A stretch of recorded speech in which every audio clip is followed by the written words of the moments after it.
South Africa is about to enter the darkest age in recent history, with the state-owned enterprise called Eskom taking steps to get rid of some of their white staff that has been keeping the country's lights on.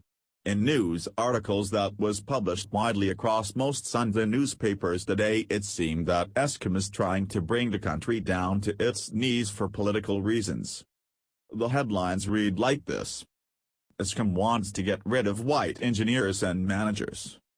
In the article shown here, it states that Eskom wants to drastically cut the number of skilled white engineers and managers to ensure that it meets its affirmative action targets. Do these politically connected people on the board actually know what they are doing? Further in the article, it stipulates that these plans come as the company is under pressure from the Department of Labor to reduce the number of white employees to reflect the country's demographics. In March 2015, Eskom shared its plans to decrease the number of skilled white employees by 3,389 to meet its affirmative action targets. According to reports at the time, Eskom had to cut the number of white engineers and managers by 1,081, and decrease the number of white tradespeople by 2,179. These white staff cuts were needed to comply with South Africa's strict provisions of the Equity Act.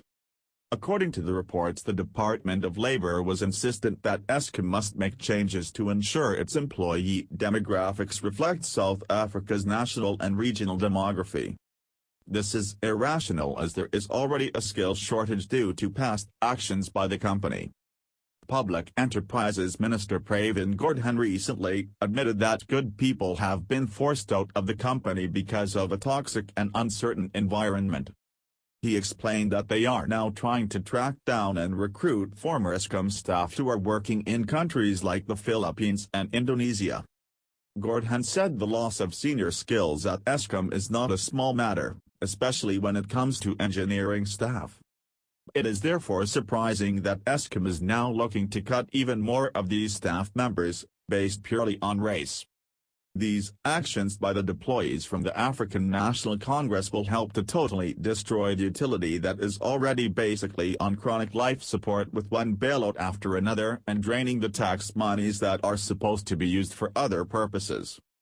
With this action and the demand from Eskom for a power price increase for the next fiscal year will put extra strain on the few paying customers that are left.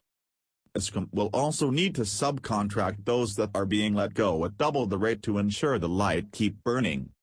Affirmative action and broad-based black economic empowerment are some of the tools that governments use to destroy the country even further. Where will this craziness end? Will these politicians only be satisfied when there are no more qualified people in the country and the lights go out permanently all over Southern Africa? You be the judge.